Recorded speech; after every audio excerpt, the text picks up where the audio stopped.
Keller and Jesuit's best-of-3 series also went the distance. This is Game 3 on Saturday. Keller led 2-1 in the second inning before Greg Pruss drove it into the gap, all the way to the warning track. He would go into second standing. Jake Wyan scored on the RBI double. We got a tie ball game, people. It's 2-2. Keller retook the lead in the fourth inning after Jordan Stafford doubled to lead off. Max Muncy stroked the base hit to right. The Rangers tried to relay the throw, but the cutoff man bobbles it. No chance to get Stafford, and it was 3-2 Indians. Two batters later, 2 on for Chris Larson. He singles through the infield, driving in 2 more runs. It's a 3-run fourth for Keller, and 3 runs made the difference. 5-2 the final. Keller wins the series. They'll move on to meet Flower Mound next. Keller entered this postseason as champions of District 5-5A. Now they're by-district and area-round champs as well. And they're joining us here tonight. We've got a big group of Indians with us. We've got Coach Rob Stramp, as well as senior pitcher Caleb Merck, Chris Larson, a senior as well. He plays catcher. Max Muncy, a junior second baseman. Jordan Stafford, a junior shortstop.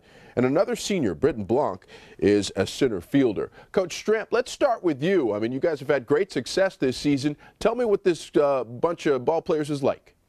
Well, this is a group of guys that from the very beginning of school have worked hard, been committed to what they're doing. They got great team chemistry. Everybody gets along, pulls together, for the team. They play good defense. We've got solid pitching, and occasionally we are a pretty good hitting team. Now, Caleb, from what I understand, your team's motto is leave nothing, and you guys are pretty good at never giving up. Tell me what that motto means and where it came from. Well, as a team, one of our goals coming into the year was to never give up in a game, because you never know what happens in baseball. You can be down 7-0 and then the last inning come back. So I guess as a team, we came up with the motto, leave nothing on the field, and that's basically how we've been playing. Now, Chris, speaking of being down, you guys were down 1 game to Jesuit in your best-of-3 series. What was it like amongst you and your teammates? What were you saying amongst yourselves as you tried to put together a rally? Well, I'll tell you, there's nothing like playing for a team like this. We never worry about losing or anything. I mean, we've been down in the playoffs 2-0, 1-0 in the first inning a countless amount of times. I mean, there's no stress in the dugout. We're a real intense team, but at the same time we can be really relaxed. So I just think that's the key. You just stay relaxed and just do our thing and keep working, keep fighting till the last out. And Max, along those same lines, after losing that first game, I know you guys were looking for a spark in Game 2, and I guess you provided one with the 2-run homer in your first at-bat. Tell me about playing that role of being the spark plug.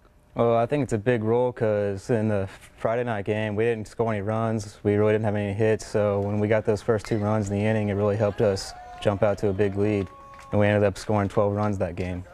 Yeah, that'll just about do it. By the way, folks, Max also followed up in the 3rd game of that series with a first-inning 2-run homer as well. So spark plug indeed. Now, Jordan, you've got a little legacy on hand. I know your older brother played for Keller, and the last time that Keller made it to the regional finals in 2004, your big brother was on that team. So I know you'd love to have some family bragging rights here. What's that give and take like at the dinner table? Well, my brother was the starting stud pitcher that year. He was good. And he's always put it on me to be myself and play my best too. And he was possibly the greatest pitcher I've ever known. He didn't have the best arm, but he knew how to pitch. And he's pushed me to be my best too. And we're just brothers. We do it how we do it. That's good stuff, Jordan. We appreciate that, of course. And Britton, tell me what it would mean to you and your teammates, you think, if you could keep this run going and make it all the way to state. That would be huge. State championship is something that nobody can ever take from y'all. And I remember from day one of my freshman year we have a big group of seniors, and we would always talk about winning state and how great that would be. And it would be great indeed, and you guys are certainly putting together a big run. And folks, I got to tell you, Britton made an absolutely incredible catch in that game against Jesuit. It's actually our play of the week. I don't want to give it away just yet. You got to stay tuned for the play of the week. But Britton, that was good stuff. I love great defense, especially when there's a wall involved. So that's about all I'll give away now. Stay tuned for the play of the week. But before we let you guys go, Coach, what do you think will be the key for your guys as you try and keep this incredible run going? Well, I think it's just to continue, trying to play good baseball, to be aggressive, not give up, to realize that, we fight until the final out, and just leave it all on the field and let the results take care of themselves. That's good stuff, Coach Rob Stramp and his Keller Indians. Good luck, guys, the rest of the way. Go get them. Thank you. Thank you. Thank you. And there's plenty more to come on the Dodge High School Sports Special. Damon Sales of the Dallas Morning News.